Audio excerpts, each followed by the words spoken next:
सुनो, सिर्फ मैं और जय, बाकी सब ये रहेंगे। आते हैं उसको लेकर।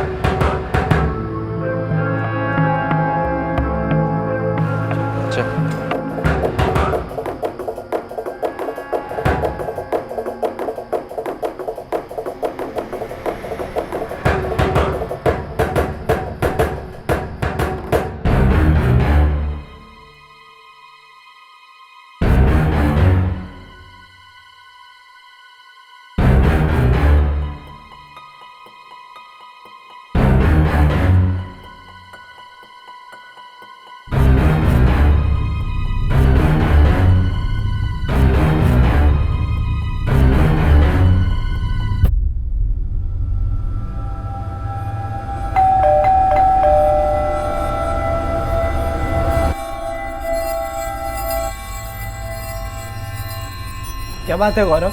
आदित्य है क्या? नहीं, वो तो कहीं बाहर गया है। कुछ बात थी क्या? कुछ खास नहीं, बस ऐसी कुछ बात करनी थी। अच्छा ठीक है, आता है तो बोलता हूँ। अच्छा एक काम करना, तू आ जा हमारे साथ नीचे। बताना गौरव, क्या बात है? अरे कुछ सीरियस नहीं है, तो आ तो सही। एक मिनट मम्मी, मैं नीचे से आ रहा हूँ 2 मिनट में। ठीक है।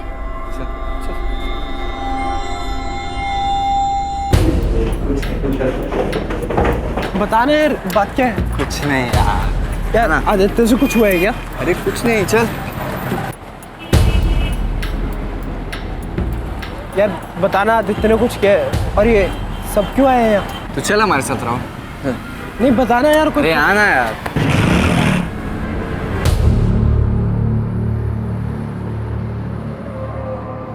आने दो उसको, एक बार फिर बात करते हैं। क्या हुआ? क्यों बुला? गौरव का फ़ोन आया था, मीटिंग के लिए बोल रहा है। मुझे लगा तुम दोनों साथ रहोगे तो सही रहेगा। और क्या बोला? उसका ही है। हाँ गौरव बोल। हेलो आदित्य, तेरा भाई राहुल हमारे पास है। पास है मतलब? क्या बोल रहा है? होटल की पीछे वाली गली में आ जा, सब बताता हूँ। ये गौरव, क्या गेम खेल रहा है तू?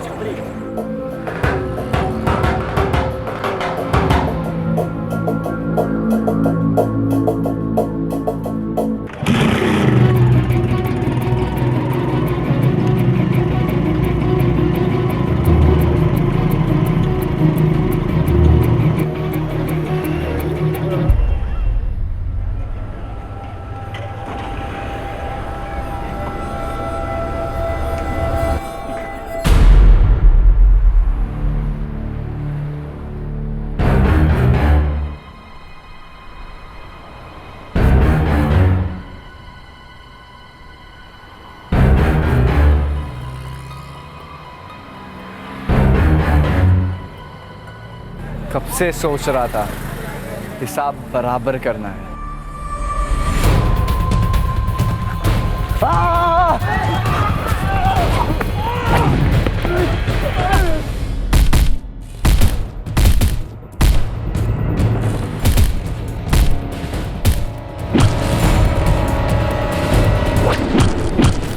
प्लीज मेरे भाई को बचा लीजिए, प्लीज भाई साहब मेरे।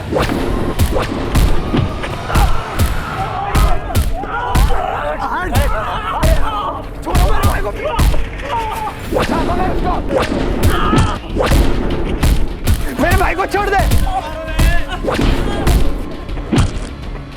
प्लीज बचा लीजिए मेरे भाई को, प्लीज पुलिस को बुला लीजिए, प्लीज। देखिए मेरे भाई को मार डालीजिए भाई साहब, प्लीज।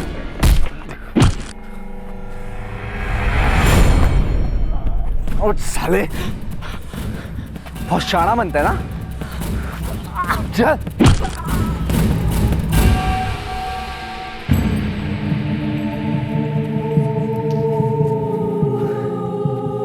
चल चल, कट ले यहाँ से।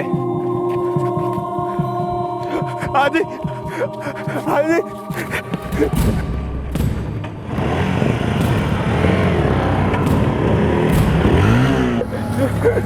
आदि आदि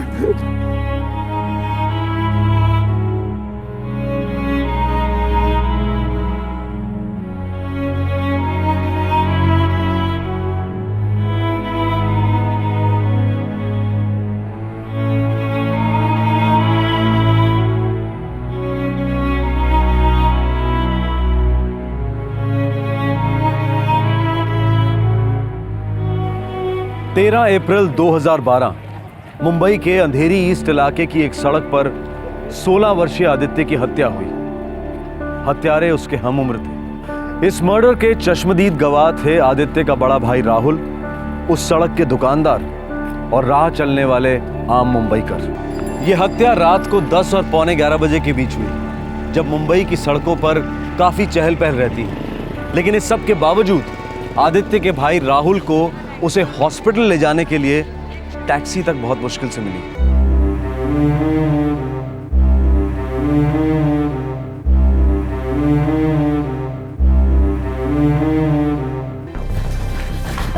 आदित्य, राहुल, बेटा ये क्या हो रहा है तुम्हें? आदि कहाँ है? आदि का सर फट गया। डॉक्टर क्या हुआ? मेरा बेटा कैसा है? आई एम सॉरी, हम आपके बेटे को नहीं बचा पाए। पुलिस को बुलाना होगा। जो है आदित्य को कितने अच्छे से जानता था? दोनों एक ही ट्यूशन क्लास में जाते थे। कौन सी class? Success coaching class sir, यही माँ काली में।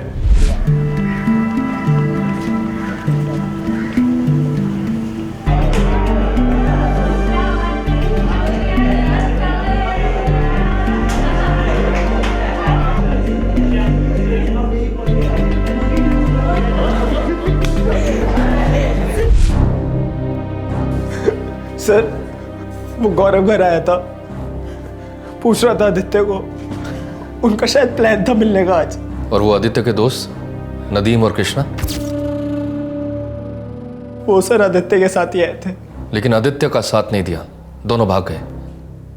हाँ सर, जैसे गौरव और उसके दोस्तों ने अटैक किया, दोनों भाग गए सर। गौरव का एड्रेस पता है? गौरव का एड्रेस नहीं पता, लेकिन हाँ नदीम और कृष्णा को जरूर पता हो। बॉडी को पोस्टमार्टम के लिए भेज दो और ये नदीम और कृष्णा को थाने ले आओ। Okay sir. नदीम और कृष्णा का एड्रेस तो पता होगा? हाँ सर, उनका पता है।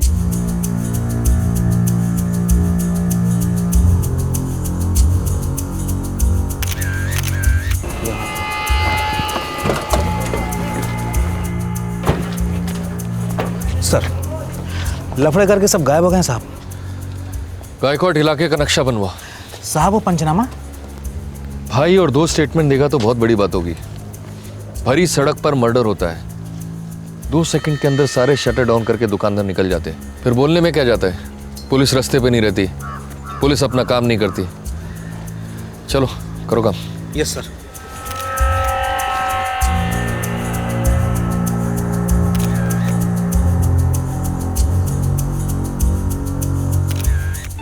ये झड़प सरेआम हुई थी, लेकिन फिर भी भीड़ में से एक भी आदमी इसे रोकने के लिए आगे नहीं आया। ये कोई नई बात नहीं है। हम सभी अक्सर सड़कों पर 2 लोगों या 2 ग्रुप्स के बीच में हिंसा होते देखते हैं, लेकिन दखल देकर उस हिंसा को रोकने से कतराते हैं, क्योंकि हम उसमें इन्वॉल्व नहीं होना चाहते। लेकिन जब बात आती है ऐसी वारदातों के खिलाफ मोमबत्ती वाला मोर्चा निकालने की, तो नागरिक पूरे उत्साह के साथ तुरंत हाजिर हो जाते हैं। हम कब तक ऐसी वारदातों के लिए पुलिस को दोष देते रहेंगे? एक आदमी आपसी दुश्मनी की वजह से दूसरे का कत्ल करने का प्लान बनाता है। पुलिस अंतर्यामी तो नहीं है कि उसके इरादों को पहले से ही भांप ले। सर, मैंने उन लड़कों को रोकने की बहुत कोशिश की थी, पर वो मन बना के आए थे कि आज तो मार ही डालेंगे। और जाने से पहले आदित्य को इतनी जोर से धक्का दिया कि उसका सर पेमेंट से टकरा गया सर। बस सर, उसके बाद तो मैं उसको जगा ही नहीं सका सर।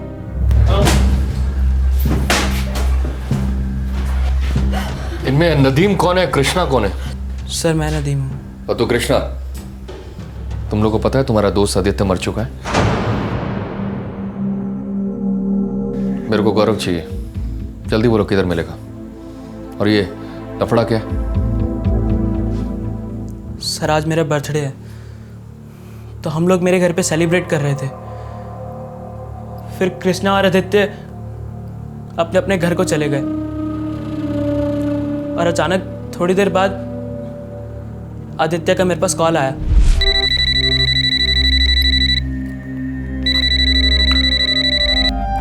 हेलो।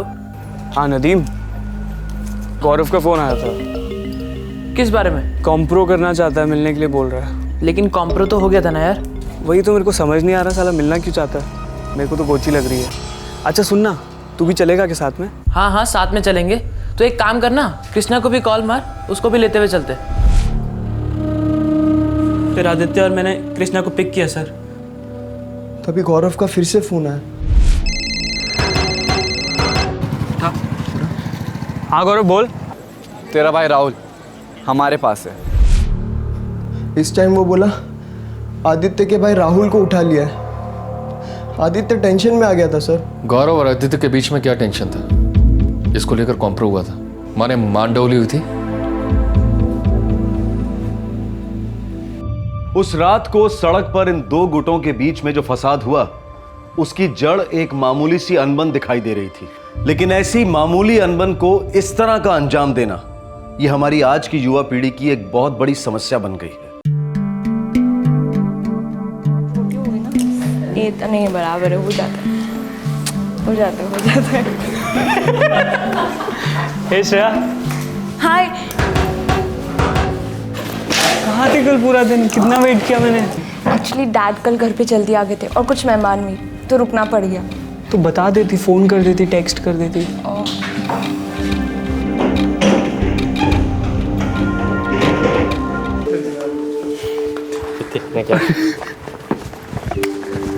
मिल रहे हैं ना फिर आज शाम को? कॉस वेट करूंगा मैं, डिच मत करना। ज़्यादा ड्रामा मत करो, पक्का आऊंगी। अब बाय बाय।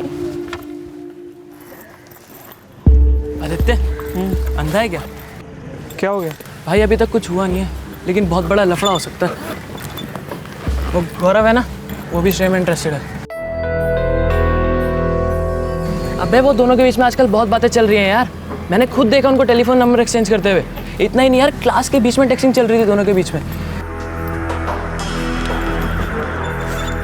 गौरव बाहर चल जरा, किस खुशी में? कुछ बात करनी, चलते सही।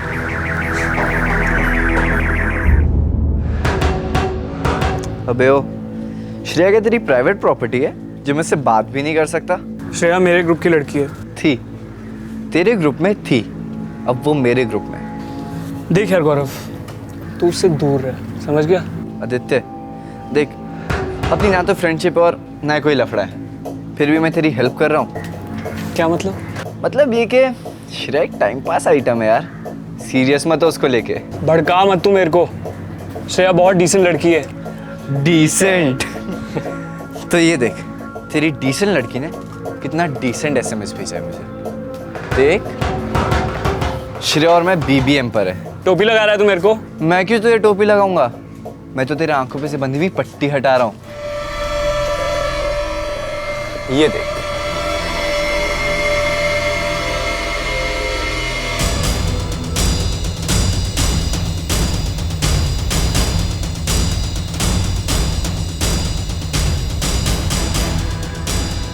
बोल रहा हूं तुझे, टाइम पास आइटम है यार। फिर भी डुबकी मारनी है तो तू भी मार, लेकिन मजनू मत बन। फालतू में किसी दुखी आत्मा की तरह यहाँ वहाँ पड़ा रहेगा।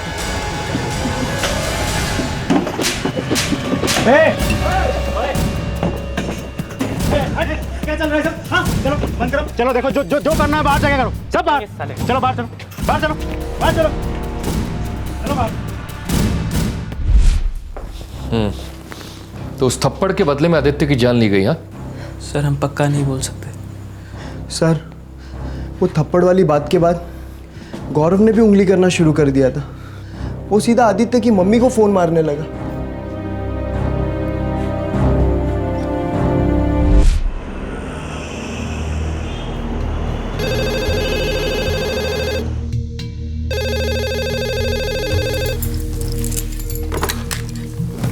हेलो।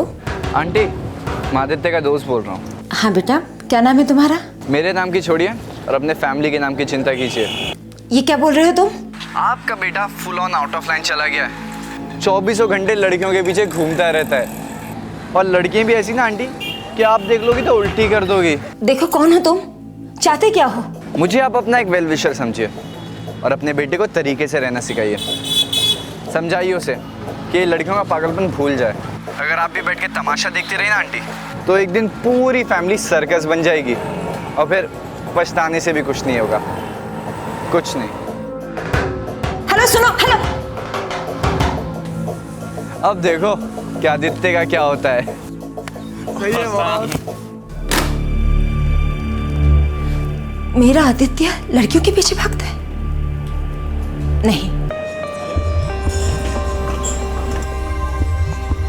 व्हाट नॉनसेंस आदित्य, मैं और गौरव सिर्फ ओके ओके टाइप फ्रेंड है।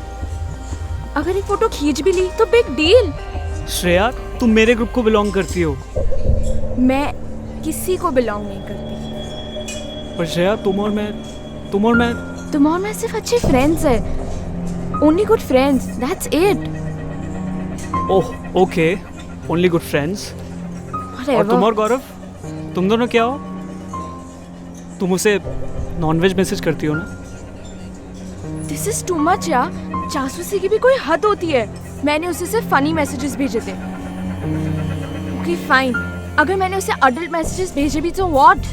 आई मीन हम लोग अडल्ट्स हैं, कोई दूध पीते बच्चे नहीं, ऑलराइट? देखो यार, जो हुआ सो हुआ, नॉट एनी मोर, समझी तुम? तुम उसके साथ कोई कांटेक्ट नहीं रखोगी, हाय भी नहीं बोलोगी। You know what Aditya, just go and take a walk.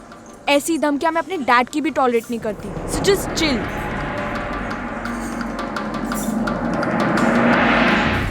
नाम क्या बताया? गौरव। नाम तो नहीं बताया बेटा। अब फोन किसने किया उससे क्या फर्क पड़ता है, क्यों किया इस बारे में सोचो। बेटा, कहीं तुम सचमुच कोई गर्लफ्रेंड बॉयफ्रेंड के चक्कर में तो नहीं फंसे हो ना? पापा, आप एक अजनबी के फोन कॉल के चलते अपने बेटे के ऊपर शक कर रहे हो। पापा, ये जो कोई भी है ज़रूर दुश्मनी निकाल रहा है आदित्य से।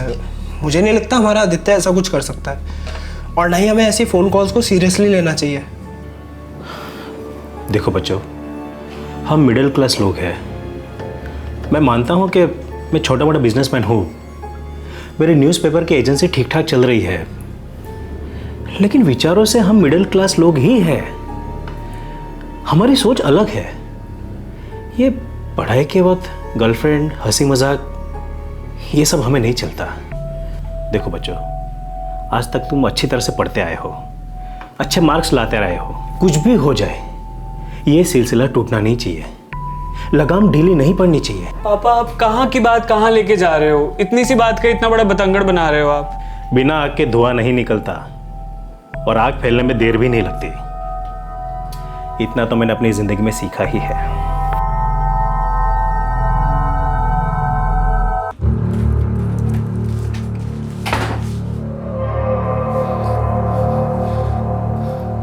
ये आग पक्का उस गौरव की लगाई हुई है भैया। तुझे कैसे पता?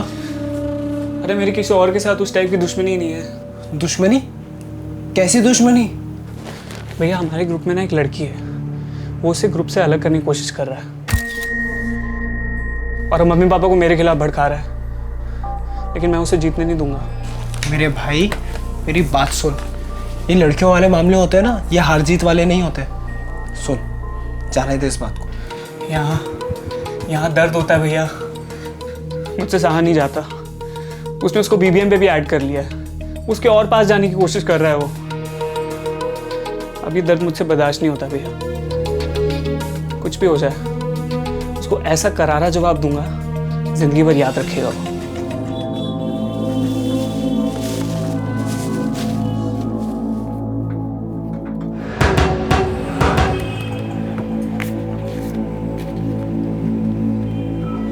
क्या हुआ गौरव, ये थोपड़ा कहाँ को लटका रखा है? क्या नहीं बाबा। अरे बाप हूँ तेरा, और तुझे अपना दोस्त भी मानता हूँ। मेरे को नहीं बताएगा तो किसको बताएगा? बोल क्या हुआ?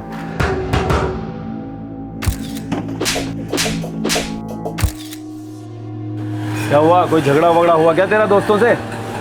दोस्तों के साथ नहीं बाबा, एक दुश्मन है। दुश्मन?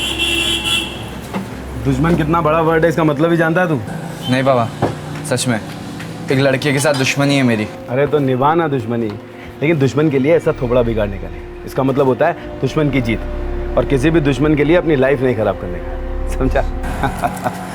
चला ठीक है। ये ले, 2222 लैंडलाइन है उसका। जरूर होगा मेरी जान। अबे वो गौरव के ग्रुप में एक लड़का नहीं था, उसी के सेलफोन में से तो ढापा था। उसने लिखा हुआ था गौरव हूँ।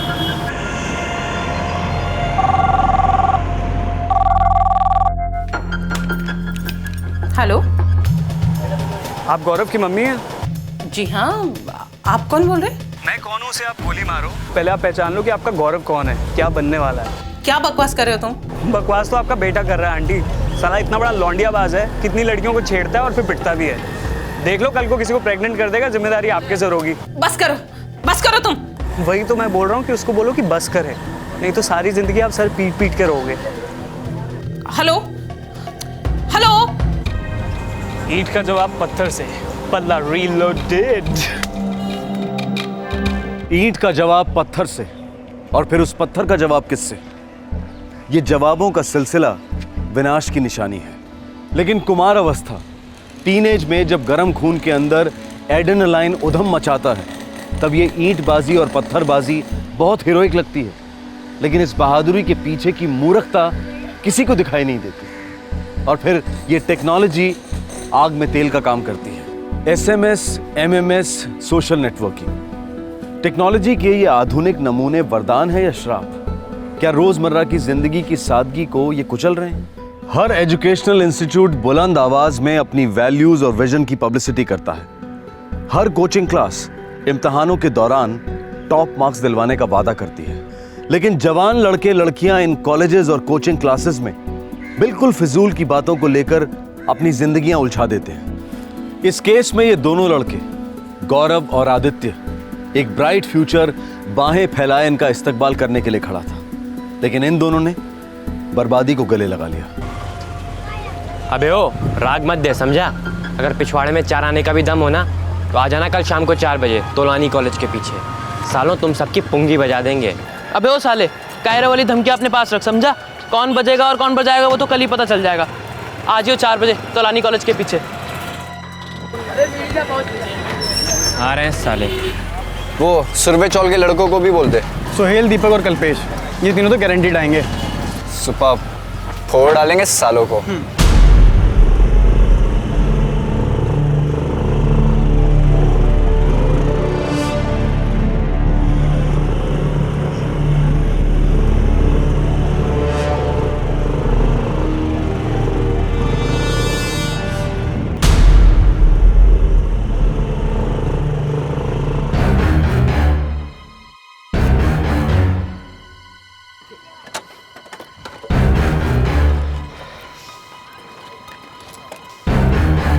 क्या वे साले, मेरे पीठ पीछे मेरी मम्मी को उल्टा सीधा बोलता है। शुरू किसने किया था साले?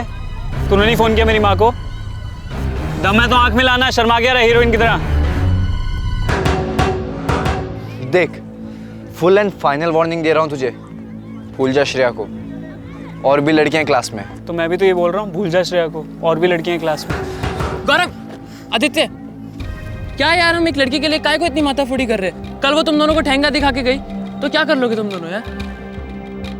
फैक्ट है यार, तुम दोनों ने एक दूसरे के घर पे फोन करके सबसे बड़ी मिस्टेक की है। मेरी मानो, एक दूसरे को सॉरी बोलो और खत्म करो यार। सही बोल रहा है यार ये। देख यार गौरव, मेरे को तेरी मम्मी से ऐसे उल्टी सीधी बात करके बिल्कुल अच्छा नहीं लगा, लेकिन स्टार्ट तूने किया था। सटक गई थी यार मेरी। चल ठीक है, सॉरी बोलता हूँ मैं। उस दिन कैफे में मैंने तेरे ऊपर हाथ उठाया, उसके लिए मैं तेरे से सॉरी बोलता हूँ।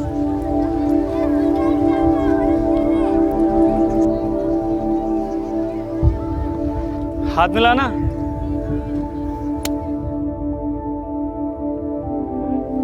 ये हुई ना बात। जब सब कुछ सेटल हो गया था तो गौरव और उसके दोस्तों ने आदित्य पर हमला क्यों किया? उसे क्यों मार डाला? सर वो तो हमें भी मालूम नहीं है। हमें बस इतना मालूम है कि उसके कनेक्शंस बहुत थे। सुरवे चौल वाले सारे लड़के उसको जानते थे, उसके साथ भी थे। हम लोग को उन लोग से पंगा नहीं लेना था, उन लोग बहुत डेंजरस है, इसलिए हमने आदित्य का कॉम्प्रो करवाया था।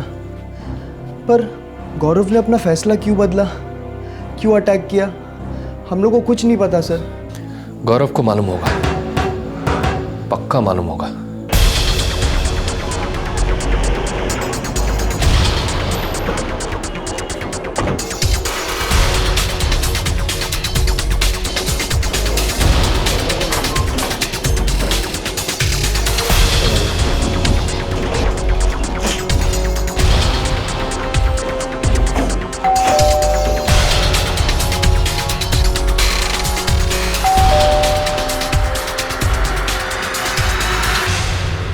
गौरव कहाँ है? क्यों, क्या हुआ इंस्पेक्टर? गौरव कहाँ है? वो अपने कमरे में सो रहा है। क्या बात क्या हो गई? बहुत सो लिया, अब जागने का वक्त आ गया। बताओ कहाँ है? लेकिन इंस्पेक्टर ये तो बताइए, गौरव ने किया क्या? गौरव ने अपने क्लासमेट आदित्य का मर्डर किया है।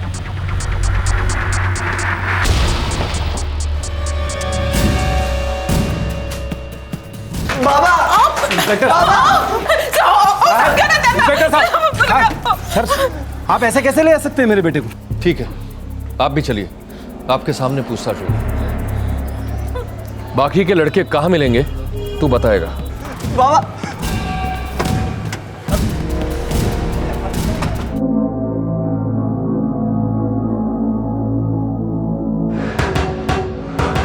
जब सब कुछ सेटल हो गया था तुम्हारे और आदित्य के बीच, तो क्यों मारा उसे गौरव? हाँ, हाथ मिलाना।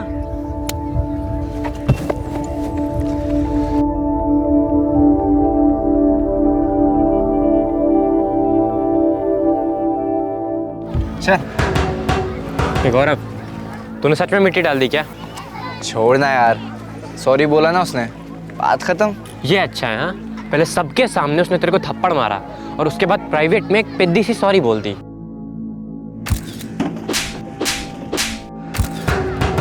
कहना क्या चाहता है तू? मैं ये कहना चाहता हूँ कि उसने तेरा कचरा किया है। तू उसे कितना भी भाई बना ले या कितना भी दोस्त बोल ले, वो जो 5 उंगलियों के निशान है ना, तेरे गाल से हटने वाले नहीं है। हाँ, और वो तुझे जब भी तिरछी स्माइल देगा ना, वो तेरे लिए एक इशारा होगा कि मैंने तुझे थप्पड़ मारा था और तूने वो थप्पड़ खाया था, वो भी पब्लिक के बीच में। और मेरे भाई, ये सीन डिलीट या फॉरवर्ड नहीं सकता, ये सीन तो हिट हो गया। तो यार करूँ तो करूँ क्या?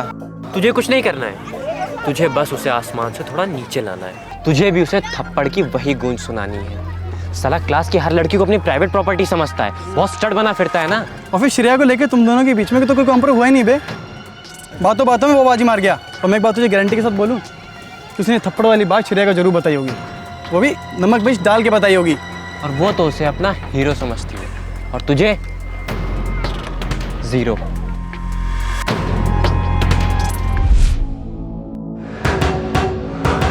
बस मुझे उसकी रूखी सूखी सॉरी पसंद नहीं थी, तड़पाना चाहता था उसे, ईंट का जवाब पत्थर से देना चाहता था।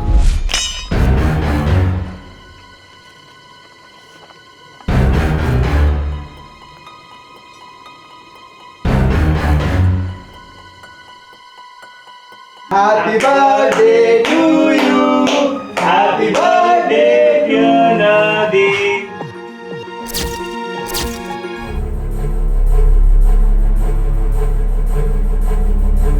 अबे ओ, जल्दी कर। गौरव, बात तो सिर्फ एक थप्पड़ की हुई थी ना, तो फिर ये हॉकी और सरिये वरिये किस लिए? ईंट का जवाब पत्थर से, थप्पड़ का जवाब डंडे से।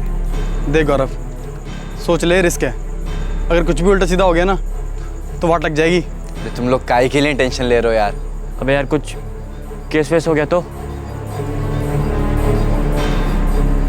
एक मिनट।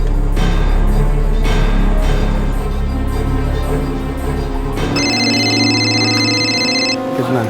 70 रिटर्न दे दे। हाँ गौरव।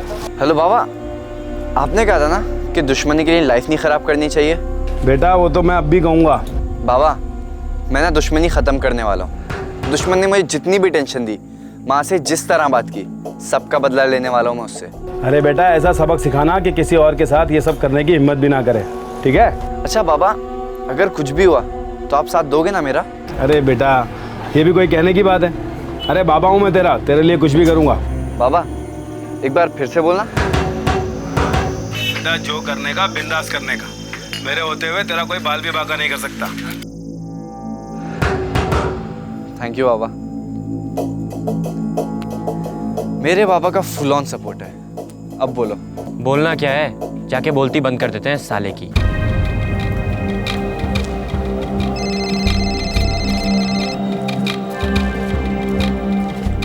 हाँ गौरव बोल। हेलो आदित्य, बैठने का प्रोग्राम है, आ रहा है क्या? आज? हाँ अभी के क्वार्टर मारते, चीयर्स करते दोस्ती के नाम। अरे यार, आज तो पॉसिबल नहीं हो पाएगा, कल बैठते हैं ना शाम को। क्या यार, हीरो के गिरी खाएगी गिरी यार। तो आजा मैदान में, होटल के पीछे वेट कर रहा हूँ तेरा। नहीं आएगा बेबो। अब नहीं आएगा तो उठा लेंगे इस साले को, क्या बोलता? और फिर हमने आदित्य के भाई राहुल को उठा लिया।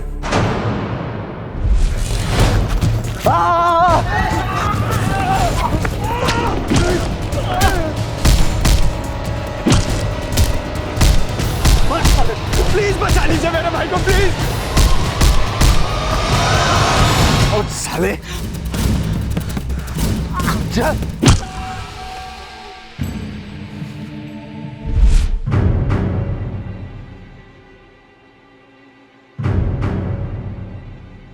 इन सबका स्टेटमेंट लो शिंदे, जुवेनाइल कोर्ट में पेश करेंगे। चलो चलो। इंस्पेक्टर, मुझे सच में नहीं मालूम था कि मामला इतना सीरियस है और ये लोग इस तरह का कुछ भी प्लान कर रहे हैं। मुझे तो लगा कि बच्चों का झगड़ा है, लेकिन इंस्पेक्टर, मेरा गौरव इस तरह का बिल्कुल भी नहीं है। जरूर उस लड़के ने इन्हें भड़काया होगा। इंस्पेक्टर, ये भी हो सकता है कि उसका खून किसी और ने किया हो और ये लोग मेरे बेटे पर इल्जाम लगा रहे हैं। जी हाँ। नहीं सर, नहीं। मैं था वहां पर, मैं गौरव से भीख मांगता रहा कि प्लीज आदित्य को छोड़ दो, पर गौरव और उसके दोस्तों ने आदित्य को तब तक नहीं छोड़ा सर, जब तक वो मर नहीं गया। मर नहीं गया सर।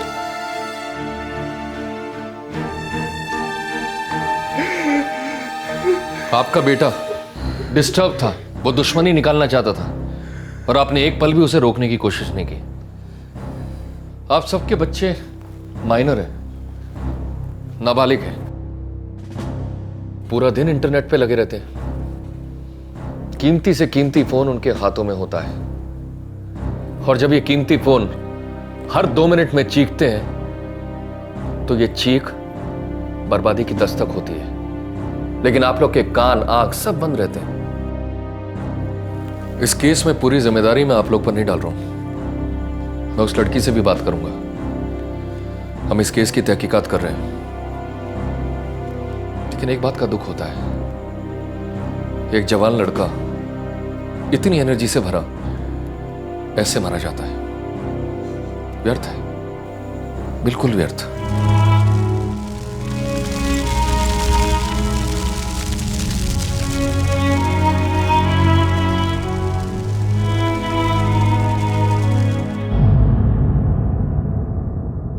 सॉरी सर, मैं इन सब में बिल्कुल इन्वॉल्व नहीं थी। मुझे तो पता भी नहीं था कि बात यहाँ तक पहुँच जाएगी।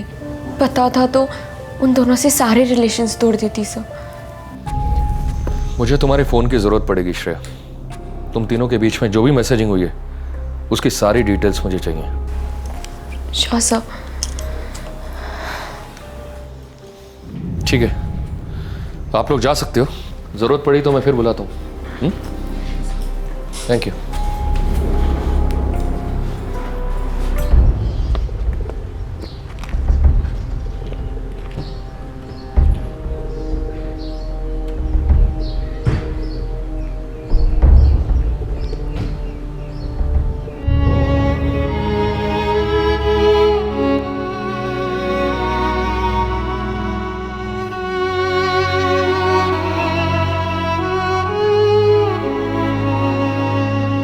एक जवान जिंदगी हमेशा के लिए खो दी गई। गौरव और उसके दोस्तों को जुवेनाइल कोर्ट में पेश किया गया। फिलहाल वो करेक्शन सेंटर में है क्योंकि वो सभी 18 की उम्र से कम थे, माइनर थे। क्या यह हत्या रोकी जा सकती थी? बिल्कुल रोकी जा सकती थी अगर पेरेंट्स और कोचिंग क्लास के टीचर्स इस फसाद के बुलबुले को सुन लेते। लेकिन क्या कोई ऐसा तरीका है जिससे इस तरह के फसाद और खतरे के बुलबुले सुनाई दे जाएं? क्या यह हत्या इस सड़क पर रोकी जा सकती थी? बिल्कुल रोकी जा सकती थी अगर आसपास के लोग, गाड़ियां, दुकानदार, इनमें से कोई भी एक ठोस एक्शन लेता, पुलिस को इत्तला करता, तो जरूर कुछ हो सकता था। लेकिन ज्यादातर लोगों ने बस एक ही सवाल उठाकर अपनी जिम्मेदारी पूरी कर ली, और वो सवाल था, उस सड़क पर कोई पुलिसमैन ड्यूटी पर क्यों नहीं था?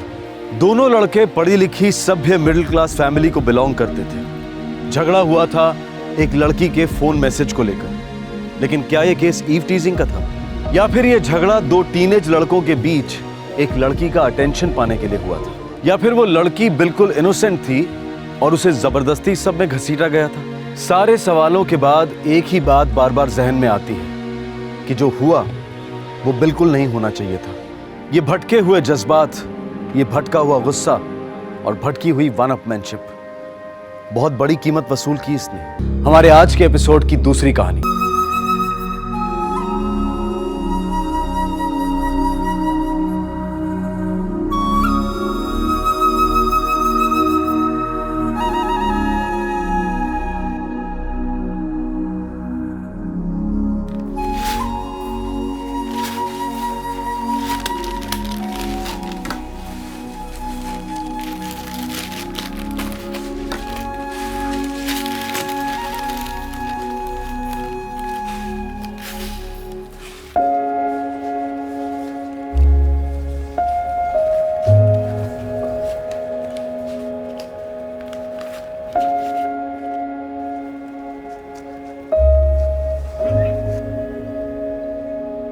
अमृता, कोशिश जारी है, लेकिन चांस भी तो आना चाहिए ना। गोपिता, जल्दी कुछ करना पड़ेगा, इतनी आमदनी में और नहीं होगा। नई नौकरी चाहिए गोपिता। तेरी हालत समझता हूँ मैं, जरूर कोई न कोई रास्ता ढूंढ निकालूंगा। हिम्मत रख गोपिता, मुझ पर 2 बच्चों की जिम्मेदारी है जो तू तेरे तलाक के बाद अकेले ही निभा रही है। समझता हूँ, सब समझता हूँ। मुश्किल दौर है, लेकिन तू टूटना नहीं। होगा, कुछ न कुछ जरूर होगा। बहुत जल्द खुशखबरी सुनाऊंगा नम्रता, भरोसा रख अपने गोपिता पर।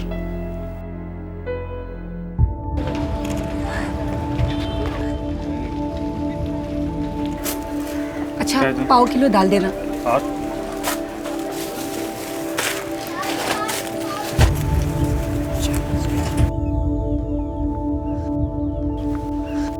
আরে নম্রতা দি, কেমন আছো?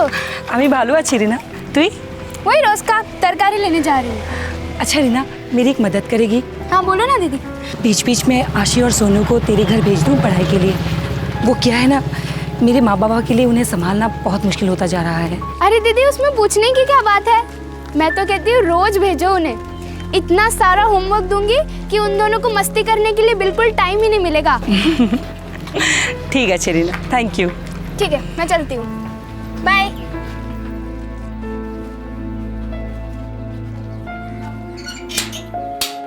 ये क्या रोहन, ये डाल डाल डाल डाल। अरे अरे अरे अरे, मेरी आशी और सोनू बेटा क्या कर रहा है? तुझे तुम लोग के लिए देखो मैं क्या लेके आई हूँ।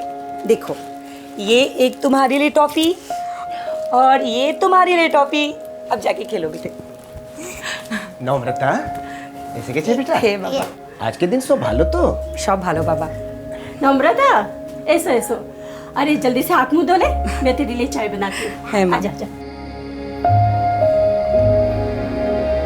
এই দেখো, এই সুন্দর বাড়ি, হ্যাঁ, এই তোমার চুল, বলো, এই মাথা। ভালো ভালো, লিখো লিখো। आशी, আমার মোবাইলটা দাও। চোখ, হ্যাঁ, এই মাথা, माथा, বলো, এই চুল, चूल, কেটে দি। हेलो हेलो नम्रता बाजी? जी हाँ, बोल रही हूँ। आप कौन? मैं सुनीता नंदियाल बोल रही हूँ दिल्ली से। जी कहिए, क्या काम है? देखिए, काम तो आप ही के काम का है। आपको नौकरी की तलाश है ना? हाँ हाँ, लेकिन तुम्हें कैसे पता? और तुम्हें मेरा नंबर कहाँ से मिला? एक्चुअली मैं एक प्लेसमेंट एजेंसी में जॉब करती हूँ और दार्जिलिंग में मेरे अच्छे कॉन्टैक्ट्स हैं जो लोगों को जॉब दिलवाते हैं। इनफैक्ट मैं खुद भी दार्जिलिंग की ही हूँ। और वहाँ की बहुत सी लड़कियों को मैंने यहाँ दिल्ली में जॉब भी दिलवाई है। कैसा जॉब? यहाँ दिल्ली में एक बड़ा मॉल है जहाँ पे एक मेगा स्टोर में एक सेल्स वूमेन की ज़रूरत है। लेकिन दिल्ली? हाँ दिल्ली। देखो, शुरू में लगेगा कि तुम विदेश में हो, लेकिन यकीन मानो, हमारी वहाँ की बहुत सी औरतें हैं यहाँ पर। अच्छी सैलरी, रहने की जगह, तुम्हारी किस्मत बदल जाएगी नम्रता। सुनीता जी, मुझे सोचना होगा। हाँ हाँ, इतना बड़ा फैसला है, सोच समझ कर ही लेना। मैं फिर से फ़ोन करूँगी। ठीक है। दार्जिलिंग, पश्चिम बंगाल। नम्रता एक 34 वर्षीय तलाकशुदा महिला थी जिसकी जिंदगी का सिर्फ एक ही मकसद था, अपने 2 छोटे बच्चों को अच्छा भविष्य देना। फिलहाल बहुत मुश्किल से गुजारा हो रहा था और फिर अचानक ये जॉब ऑफर आया दिल्ली से, जो नम्रता के गांव से लगभग 1500 किलोमीटर दूर था। एक ऐसा ऑफर जो नम्रता की जिंदगी की सूरत हाल बदल सकता था। लेकिन क्या नम्रता बागची के दरवाजे पर बेहतर जिंदगी ने दस्तक दी थी या फिर सीरियस खतरे ने?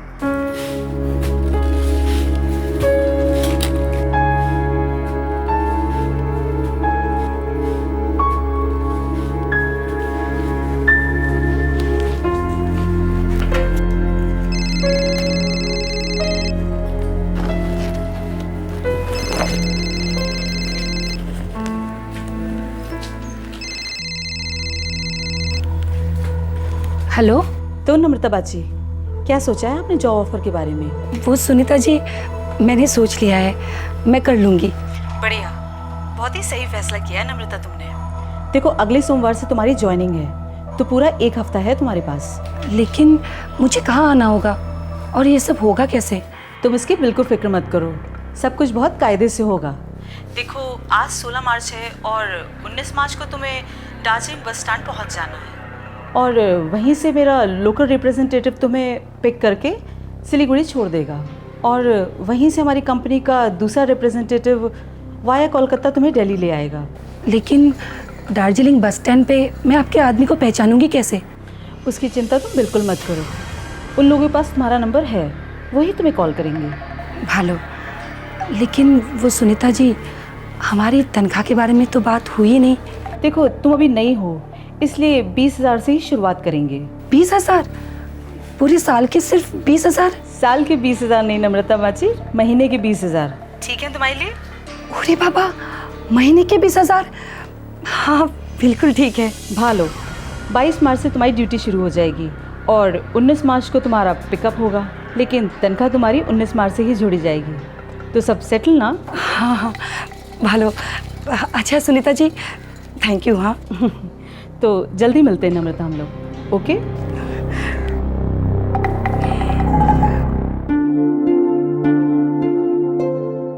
आशी, अबार बोलो हैं? हाँ।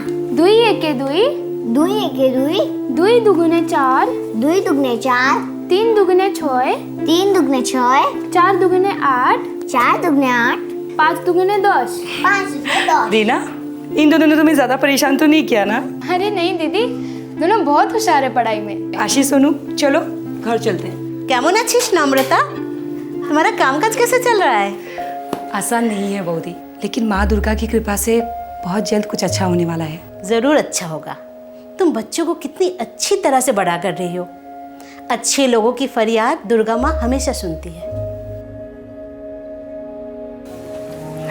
अच्छी रीना।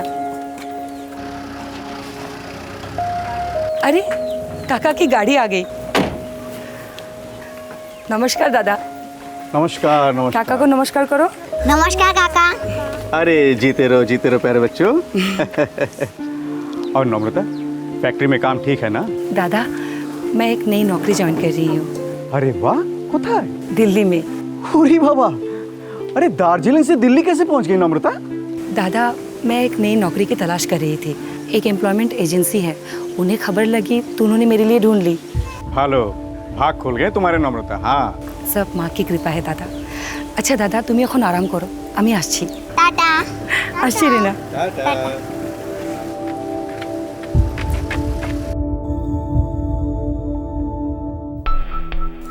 अच्छा है नम्रता, तुम्हारी आमदनी भी अच्छी होगी और दिल्ली में इन दोनों बच्चों का परवरिश भी तुम अच्छी तरह कर पाओगी। बाबा, माँ, पहले मैं वहाँ अकेले ही जाऊंगी और फिर बाद में इन दोनों के लिए आऊंगी।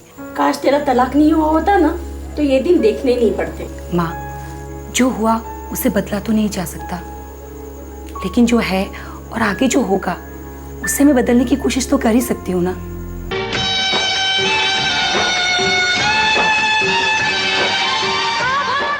गोमती, सुनो, कल सुबह सुबह 5 बजे मुझे शिलीगुड़ी के लिए भाड़ा मिला है। तुम एक काम करना, सुबह 4:30 बजे याद करके मुझे जगा देना। हाँ हाँ, जगा दूंगी। बाबा, नम्रता दी अपने बच्चों के साथ दिल्ली में अकेले कैसे रह पाएगी? इतनी भोली औरत का ऐसे तलाक हो जाएगा कौन जानता था। और फिर अब तो उसके सर पे 2 बच्चों की जिम्मेदारी भी आ गई। यहाँ बड़ी बुरे दिन देखे हैं बेचारी ने। शायद दिल्ली में उसकी किस्मत खुलेगी। माँ दुर्गा उसकी हमेशा रक्षा करे। हाँ माँ, वो तो सब ठीक है, लेकिन फिर भी मुझे कुछ ठीक नहीं लग रहा। दिल्ली बहुत दूर है और बहुत बड़ी भी। न जाने कैसे कैसे लोग होंगे वहाँ। बेटा, उसकी तकदीर में जो लिखा है वो उसे मिलके ही रहेगा। और फिर किस्मत के लिखे को कौन टाल सका है आज तक? नम्रता के पड़ोस में रहने वाली 16 वर्षीय रीना उसके इस फैसले से थोड़ा परेशान थी। उसे ये बात खाई जा रही थी कि दार्जिलिंग की एक तलाकशुदा महिला को दिल्ली में बिना किसी जान पहचान के एक अच्छा जॉब ऑफर दिया गया था और वो अपने बच्चों के साथ वहां सेटल होने जा रही थी। शायद ये उसकी सिक्स सेंस की दस्तक थी जो बिल्कुल जायज थी। 2 दिन बाद नम्रता दिल्ली के लिए रवाना होने वाली थी।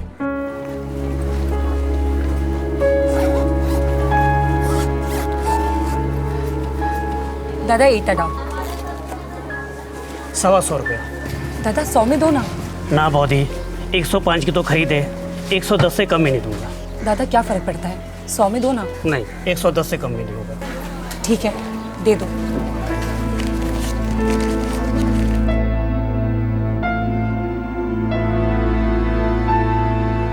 नम्रता दीदी, नम्रता दीदी। अरे रीना तुई?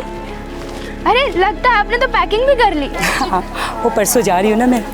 वैसे दीदी एक बात पूछूं आपसे, आपको बुरा तो नहीं लगेगा? अरे ना रे, क्या बात है, बोल। दीदी दिल्ली से एक ऐसे ही औरत ने आपको फोन कर दिया और आप चल दी। अरे नहीं पागल, ऐसी बात नहीं है। पहले मैंने यहाँ के कुछ लोकल लोगों को बता रखा था कि मुझे नौकरी चाहिए। इस औरत को उन्हीं से मेरा नंबर मिला होगा। किसे नंबर मिला? दीदी आपको पता भी है क्या कि यहाँ दार्जिलिंग में कोई ऐसा है जो उस औरत को जानता हो? नहीं, डिटेल में पता नहीं उसको किससे नंबर मिला, लेकिन उस औरत ने बताया कि वो दार्जिलिंग से ही है और उन्होंने यहाँ के कई औरतों को दिल्ली में नौकरी दिलवाए हैं। पता लगवाया आपने किस किस्म की नौकरी? हाँ, बड़े से मॉल में सेल्स वूमन की नौकरी है और तनख्वाह अच्छी खासी दे रहे हैं। किसी को बताना नहीं, महीने के पूरे 20,000 दे रहे हैं। 20,000 महीने के? और सुन, रहने की जगह भी दे रहे हैं। और कहाँ होगी ये जगह? नौकरी दिल्ली में है तो रहने की भी जगह वहीं पे होगी ना, आसपास कहीं। अच्छा, कंपनी का नाम मालूम किया आपने? नहीं, वो नहीं पता किया मैंने, लेकिन वो औरत बता रही थी कि दार्जिलिंग बस स्टॉप तक आ जाना, वहाँ हमारा आदमी तुम्हें कॉल करेगा और तुम्हें वहाँ से सिलीगुड़ी लेके जाएगा। फिर सिलीगुड़ी से तुम्हें दूसरा आदमी दिल्ली पहुँचाएगा। 22 तारीख से ज्वाइन कर रही हूँ मैं ड्यूटी। अच्छा रीना सुन, आशी और सोनू को मैं यहाँ माँ बाबा के यहाँ छोड़ के जा रही हूँ। पहले खुद सेटल हो जाऊँ वहाँ पर, फिर वापस इनको लेके जाऊँगी यहाँ से। बीच बीच में अगर हो सके तो मेरे बच्चों का ख्याल रखना रीना। रीना कहाँ खो गई तू? कहीं नहीं दीदी, कहीं नहीं।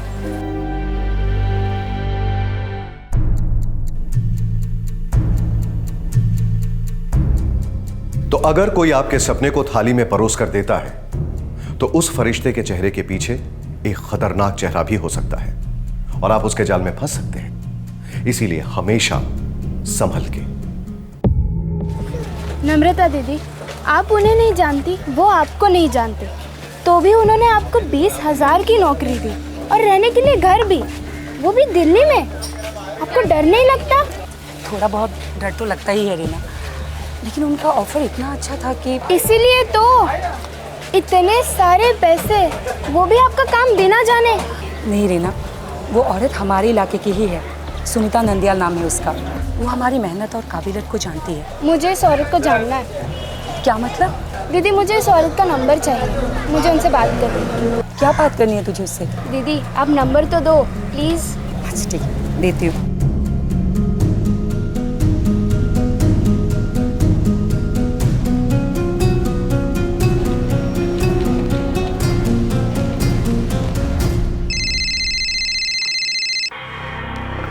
हेलो। हेलो सुनीता जी। हाँ, कौन बोल रही है? मैं रीना बोल रही हूँ दार्जिलिंग से।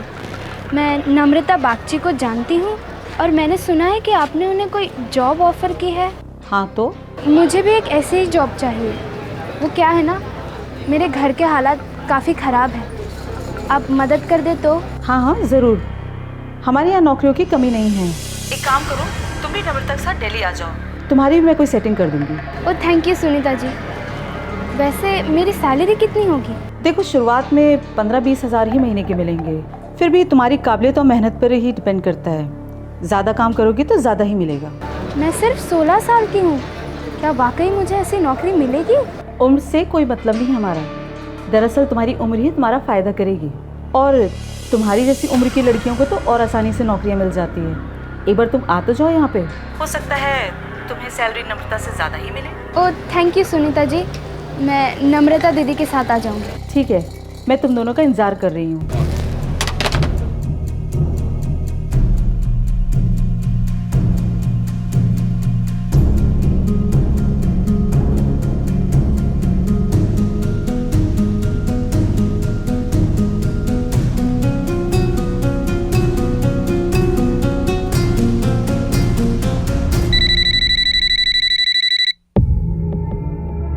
हेलो हेलो निर्मल सर, मैं रीना बोल रही हूँ दार्जिलिंग गवर्नमेंट स्कूल से। रीना? अच्छा, हाँ रीना, बोलो क्या बात है? सर मुझे एक हेल्प चाहिए। हाँ बताओ, कैसी हेल्प? सर मेरे एक नेबर है, मुझे लग रहा है कि उन्हें किसी जॉब रैकेट में फंसाया जा रहा है। ओके, और तुम्हें ये कैसे पता चला? बस सर अंदर से लग रहा है उसके साथ कुछ ज़रूर गलत होने जा रहा है। देखो रीना, फिलहाल तो मैं गैंगटॉक आया हूँ किसी काम से।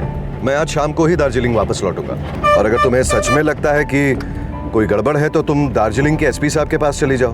आई एम श्योर वो तुम्हारी मदद करेंगे। Thank you sir.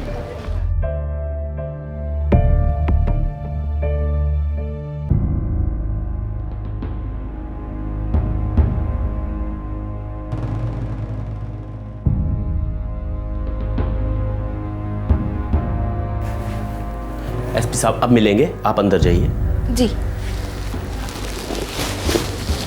कौन सी क्लास में पढ़ती हो Reena? Sir class 11th Darjeeling government girls school में। तुमने ये कैसे तय कर लिया कि तुम्हारी पड़ोसन नम्रता के साथ कुछ गलत होने जा रहा है? सर जो दीदी को जॉब ऑफर दी गई थी वो एबनॉर्मल है, अजीब है।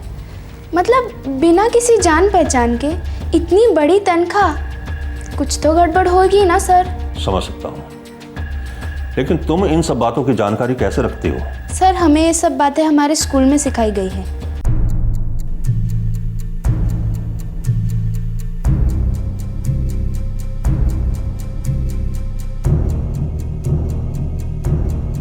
देखो स्टूडेंट्स, मैं घुमा फिरा कर बात नहीं करूंगा। मैं चाहता हूं कि आप सब लोग मेरी बात बहुत ध्यान से सुने। ह्यूमन ट्रैफिकिंग के बारे में जानती हैं आप लोग? No sir. ह्यूमन ट्रैफिकिंग मतलब इंसानों की तस्करी। अच्छा, इतना तो मालूम ही होगा आप लोगों को कि हमारा ये पूर्वांचल इलाका, साथ ही पड़ोसी मुल्क बांग्लादेश, इस पूरे क्षेत्र में कितनी गरीबी है, लाचारी है। Yes sir. तो कुछ लोग हैं, बुरे लोग, बहुत बुरे लोग, जो चील और गिद्ध की तरह हमारे इलाके पर मंडराते रहते हैं, गरीब और बेबस लोगों पर झपट पड़ते हैं, खासकर औरतों पर, आप जैसी लड़कियों पर। उन्हें अच्छी अच्छी नौकरी देने का वादा करते हैं, मुंबई, दिल्ली, कोलकाता, यहां तक कि विदेश का भी झांसा देते हैं। और क्या आपको पता है कि आगे चलकर इन औरतों के साथ, आप जैसी लड़कियों के साथ क्या होता है? उन्हें बेच दिया जाता है, प्रोस्टिट्यूशन के रैकेट में धकेल दिया जाता है। देखो स्टूडेंट्स, आप लोगों को बेकार में डराने का मेरा इरादा बिल्कुल भी नहीं है। मैं बस इतना चाहता हूं कि आप सब लोगों में सावधान रहने की एक आदत पड़ जाए, क्योंकि ये जो ट्रैफिकिंग के एजेंट्स होते हैं ना, बहुत चालाक लोग होते हैं, शातिर लोग होते हैं। अपनी मीठी मीठी बातों से आपका विश्वास जीत लेंगे। उनके लिए हर एक उम्र की औरत या लड़की सिर्फ और सिर्फ एक बिकाऊ चीज है,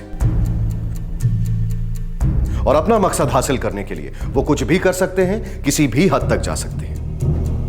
इसीलिए अगर आप सब लोगों के सामने ऐसा कोई ऑफर आता है जो यूं चुटकी में आपकी सारी परेशानियों को दूर करने का वादा करता है, उस ऑफर को आप लोग हर एक एंगल से टटोल कर देखिएगा, और जरूरत पड़े तो सरकार और पुलिस की मदद भी लीजिएगा।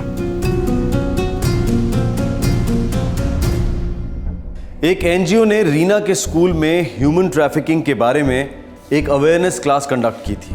रीना एक समझदार और होनहार स्टूडेंट थी। उसके सतर्क दिमाग ने उसे दस्तक दी कि नम्रता एक दलदल में पैर रखने जा रही है। अब सवाल यह था कि क्या रीना के डर में कोई सच्चाई थी, या फिर एक 16 साल की टीनेजर का वहम था ये।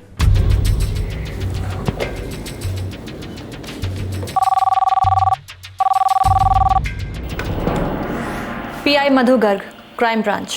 मधु, मैं एसपी राजन बोल रहा हूँ। Yes sir. एक केस है, सेंसिटिव है। मैं चाहता हूँ कि इसका चार्ज तुम पर्सनली लो। बिल्कुल सर।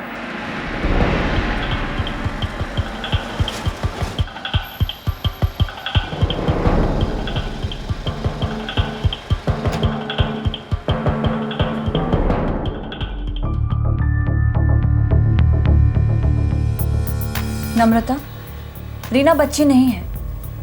इसके मन में जो डाउट्स उठ रहे हैं वो हमारे मन में भी उठ रहे हैं। हमने दिल्ली पुलिस से बात की है और वो लोग ये नंबर ट्रेस कर रहे हैं जिससे आपको फ़ोन आया था, और हमें शक है कि ये कोई एम्प्लॉयमेंट एजेंसी नहीं बल्कि एक पूरा का पूरा रैकेट चलाया जा रहा है। ठीक है मैडम, मैं दिल्ली नहीं जाऊंगी। नहीं, तुम दिल्ली जाओगी। क्या मतलब मैडम? आप बोल रही है रैकेट है और आप ही मुझे उस तरफ भेज रही है। नम्रता, तुम अकेली नहीं जाओगी। तुम्हारे जरिए हम इस पूरे के पूरे रैकेट की कमर तोड़ देंगे। तुम्हें हमारी मदद करनी होगी। तुम नहीं जाओगी तो ये लोग हमारे हाथ में कभी नहीं आएंगे। लेकिन मुझे करना क्या होगा? तुम दोनों प्लान के मुताबिक 19 मार्च की सुबह दार्जिलिंग बस स्टैंड पर पहुंच जाओगी। दिल्ली की सुनीता नाडियाल के रिप्रेजेंटेटिव तुम्हें वहां एक्सपेक्ट कर रहे होंगे। ये आदमी हमारे मुताबिक इस रैकेट की पहली कड़ी होंगे। मैडम जी, आपका काम सही है, लेकिन हमारी बच्ची और नम्रता, इन दोनों को आप खतरे में क्यों डाल रही हैं? आपकी बेटी रीना और नम्रता अब हमारी जिम्मेदारी है। हमारे आदमी सादे कपड़ों में हमेशा इनके साथ मौजूद रहेंगे और उन एजेंट्स को धर लेंगे। लेकिन मैडम, मुझे बहुत डर लग रहा है। आप मेरी रीना को तो इन सब से बाहर ही रखिए। अरे ये तो भी बच्ची है। हमारे पास इसके अलावा और कोई दूसरा रास्ता नहीं है। शुभंदा, नम्रता, इस बात की मैं गारंटी लेता हूँ। मैं हमेशा इन लोगों के साथ रहूंगा। रीना और नम्रता पर कोई आंच नहीं आएगी दादा, मैं वादा करता हूँ। बाबा, मैं जाऊंगी। नम्रता दीदी को भी साथ ले जाऊंगी। अगर उनका सच में कोई रैकेट है तो उन्हें पकड़ना भी जरूरी है ना बाबा। इससे हमारे इलाके की कई दूसरी लड़कियों की जिंदगी बर्बाद होने से बच सकती है। वेरी गुड रीना, शाबाश, तुम बहुत बहादुर लड़की हो।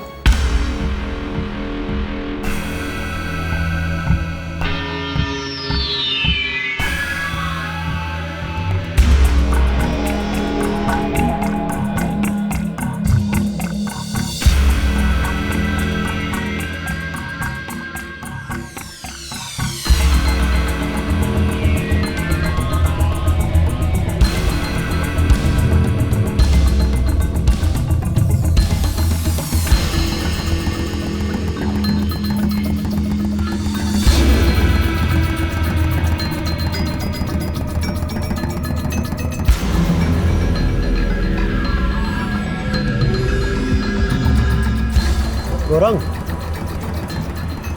मुझे लगता है कि यही हमारी पार्टी है। अगर पूछते हैं। तू यहीं रुक, मैं पूछ कर आता हूँ।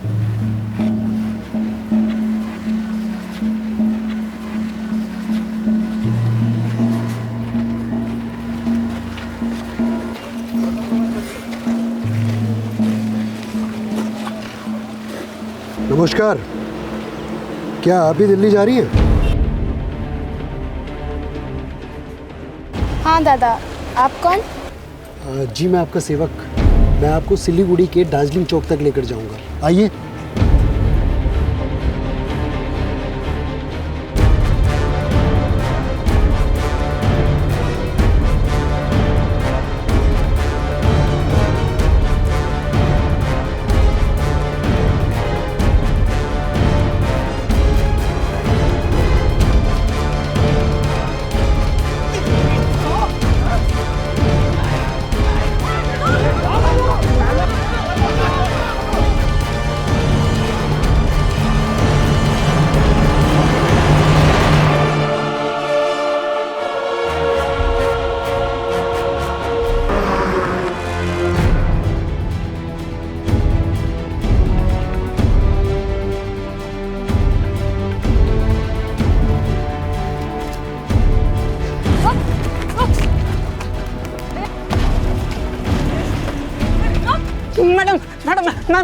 मैंने कुछ नहीं किया। मैडम क्या? मैंने क्राइम ब्रांच से भागेगा? क्राइम ब्रांच से भागेगा? चलो ले जाओ इसको। मैंने कुछ नहीं किया मैडम।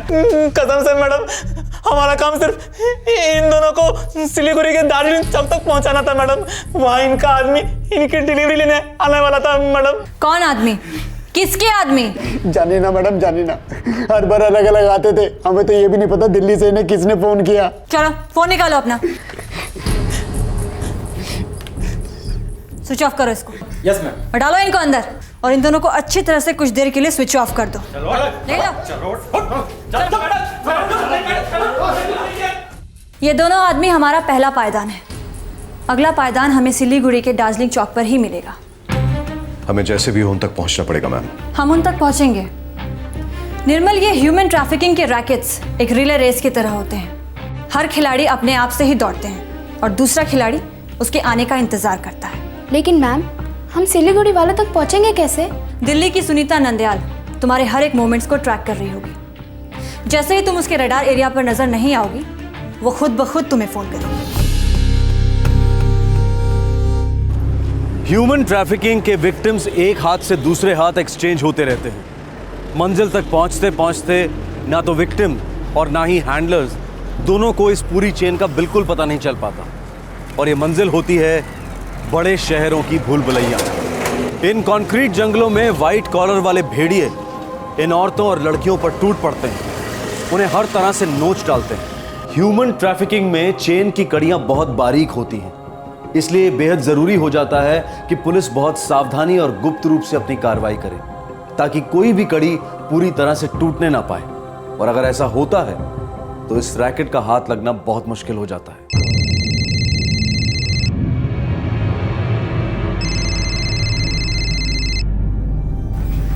कॉल लो नम्रता और फोन को स्पीकर पर डालो। उनसे कहो कि दार्जिलिंग बस स्टैंड पे तुम्हें कोई लेने के लिए नहीं आया था।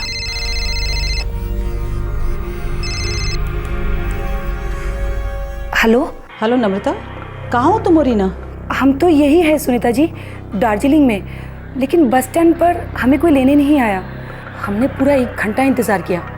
लेकिन तुम लोगों ने मुझे क्यों नहीं फ़ोन किया? एक्चुअली सुनीता जी, सच कहूँ तो हमें लगा हमारे साथ किसी ने मजाक किया, इसीलिए हम चुपचाप वापस घर आ गए। पागल हो गई हो क्या? पहले इन सब मामलों में कोई मजाक क्यों करेगा? अच्छा एक काम करो, तुम अभी कभी तुम लोग वापस दार्जिलिंग बस स्टैंड जाओ और वहाँ से सिलीगुड़ी की बस लेके दार्जिलिंग चौक पे उतर जाना, ठीक है? चलो फटाफट निकलो, वहाँ पे मेरे रिप्रेजेंटेटिव तुम दोनों का इंतजार कर रहे हैं। ठीक है सुनीता जी, हम बस आधे घंटे में यहाँ से निकलेंगे। ओके। बस अब हम हमारा मेन ऑपरेशन लॉन्च करेंगे, जिसमें हम सबसे पहले उन लोगों को हिरासत में लेंगे जो तुम लोगों को सिलीगुड़ी से दिल्ली पहुंचाने वाले थे। लेकिन मैम, हमें उनके साथ क्या करना होगा? तुम लोग बस हमारी इंस्ट्रक्शंस फॉलो करती रहना। बस में सभी पैसेंजर्स हमारी टीम के होंगे। तुम लोगों को डरने की कोई ज़रूरत नहीं है। अब डरने की बारी इस रैकेट वालों की है।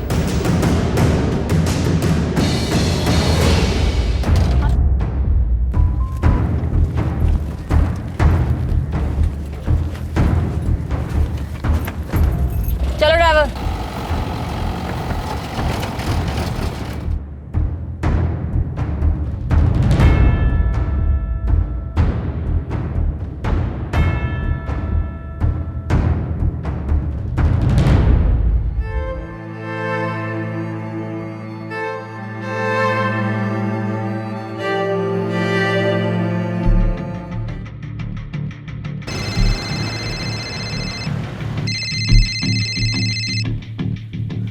जय हिंद मधु जी। जय हिंद शर्मा जी। हम इस रैकेट की दूसरी टीम को पकड़ने के लिए निकल पड़े हैं सिलीगुड़ी के लिए। आप दिल्ली के इस सेल पर क्लोजिंग कीजिए। हमने उस नंबर को ट्रेस कर लिया है जी, द्वारका इलाके से ऑपरेट हो रहा है। आप भी फुल अलर्ट पर रहिएगा शर्मा जी। हम जैसे ही सिलीगुड़ी के सेल वालों को अरेस्ट करते हैं आपको इन्फॉर्म करते हैं। और आपकी कॉल के बाद हम इस सुनीता नंदयाल की खबर लेंगे जी। All the best Madhu ji. आपको भी शर्मा जी।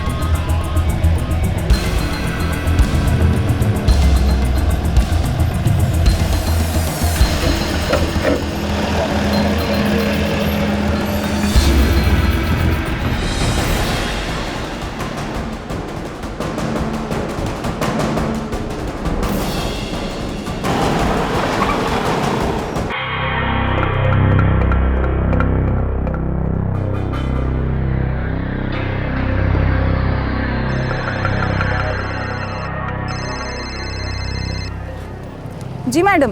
देखो वो दोनों पहुंच ही रहे होंगे। उनसे बात किए हुए करीबन 1-1.5 घंटा हो गया है। मैडम आप टेंशन मत लीजिए, हम हर बस को स्कैन कर रहे हैं, हम उन दोनों को पहचान लेंगे। देखना उसमें से एक औरत होगी 30-35 साल की और एक लड़की है 16 साल की। जी मैडम।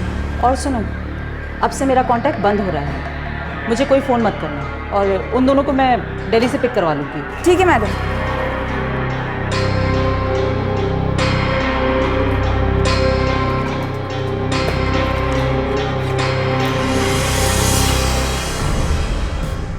जनाब, सेल फोन की लोकेशन इस कॉलोनी के अंदर से 10 मिनट में मैक्सिमम सर जी एग्जैक्ट ट्रैक पकड़ा जाएगा। ट्रैक करते रहना, अटैक के ऑर्डर्स कभी भी आ सकते हैं। बेहतर जनाब।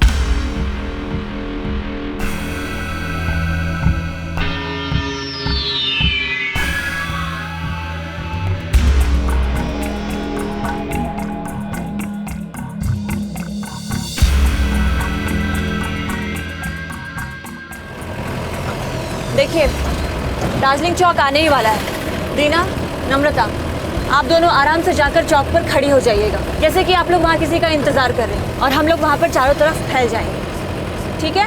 ठीक है। ठीक है मैडम। ड्राइवर, हमारे उतरते ही आप गाड़ी लेकर आगे निकल जाएंगे और ठीक 15 मिनट के बाद वापस लौट आना।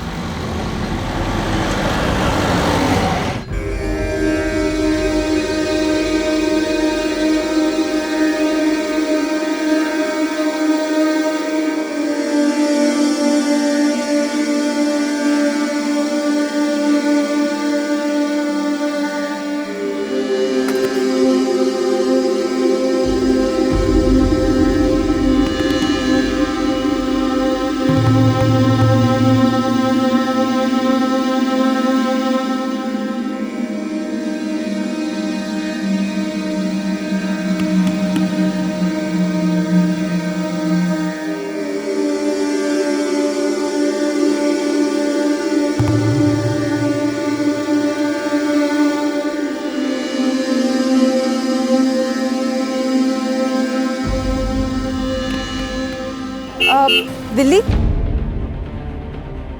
हाँ जी दिल्ली। सेल्स वुमेन की नौकरी? हाँ, सेल्स वुमेन की नौकरी। अच्छा अच्छा।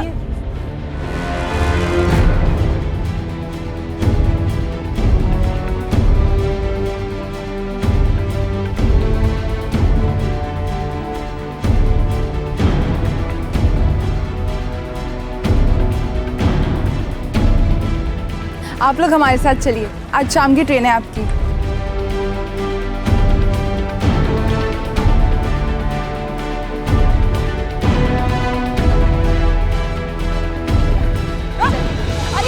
अरे कौन है आप? क्या कर रहे हैं? कौन है सब लोग? कौन है? अरे क्या कर रहे हैं आप लोग?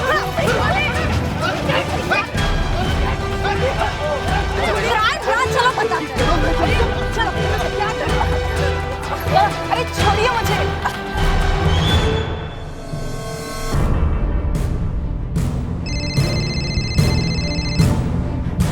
हाँ मधु जी, हाँ फ्लैट ट्रेस हो चुका है। दूसरी कड़ी हमारी कस्टडी में आ गई है, आप सुनीता को धर लीजिए। जी बहुत अच्छा, धावा बोलने का टाइम आ गया है।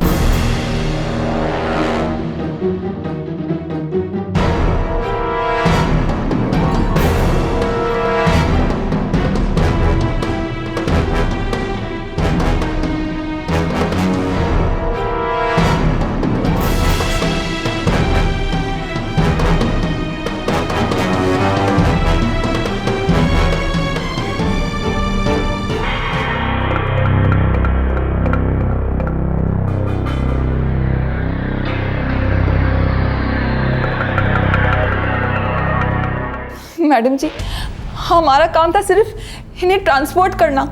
हमारा काम तो ये दोनों को ट्रेन तक पहुंचाने का था। और ट्रेन में कोई दूसरा चार्ज लेने वाला था जो पार्टी को दिल्ली लेके जाता। मैम, दिल्ली वाली सुनीता नाडियाल छू हो गई है। दिल्ली पुलिस जब तक वहाँ पहुँची तब तक काफ़ी देर हो चुकी थी। और मैम, उसका मोबाइल स्विच ऑफ है। Shit, damn it. कौन है ये दिल्ली की बिल्ली? मैडम, आज तक सिर्फ फोन पे ही बात हुई है मेरी, आज तक कभी देखा नहीं है उसे, कभी मिली नहीं। जब जब हम कोई नई पार्टी को सिलीगुड़ी स्टेशन पे ले जाते हैं, हमें हमारी मजदूरी मिल जाती है, लेकिन देने वाला हर बार कोई ना कोई दूसरा ही होता है। हमें हमारी मेहनत के पैसे और जो सिलीगुड़ी वाले को देना होता है वो मिलाकर एक राउंड फिगर दे देते। दिल्ली से मैडम ने फ़ोन करके कहा था कि दार्जिलिंग वाले चूक गए हैं और पार्सल अपने आप आ रहा है। बंद कर दो इन लोगों को अंदर, और जो कुछ भी इनके अंदर है सब कुछ बड़े प्यार से निकलवाओ। कौन कौन से एजेंट्स हैं, कहाँ कहाँ से पिकअप किया है, आज तक कितने सारे पार्सल्स पहुंचाए हैं, सब कुछ इनसे उगलवाओ। लेकिन याद रखना, ये लोग मरने नहीं चाहिए, ठीक है? हल्के हल्के थप्पड़ों से शुरुआत करो। ले जाओ ना यहाँ से, जाओ।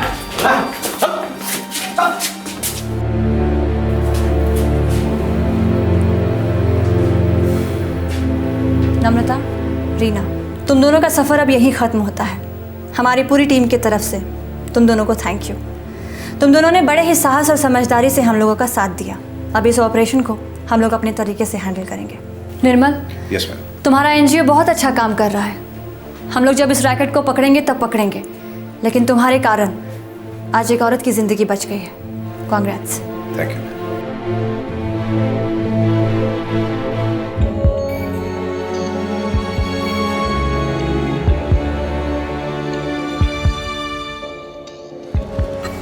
চলো আমি আসছি দিদি।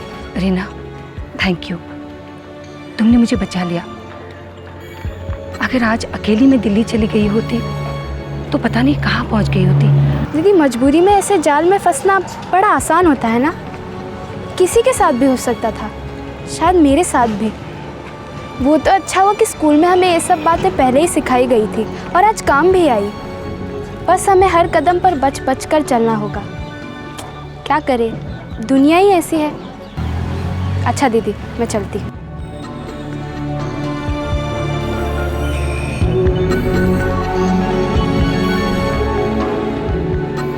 रीना की बहादुरी के लिए दार्जिलिंग पुलिस ने उसे पुरस्कार देकर सम्मानित किया और एक संगीन जुर्म को रोकने के लिए क्राइम पेट्रोल दस्तक इस टीनेजर बहादुर लड़की को सलाम करता है। साथ ही क्राइम पेट्रोल उस एनजीओ को भी सैल्यूट करता है जो पूरे जोश के साथ ह्यूमन ट्रैफिकिंग के बारे में जानकारी फैला रहा है, जिसकी वजह से रीना ने इस केस में मदद की। ह्यूमन ट्रैफिकिंग एक बहुत ही सीरियस जुर्म है जो बहुत तेजी से फैल रहा है।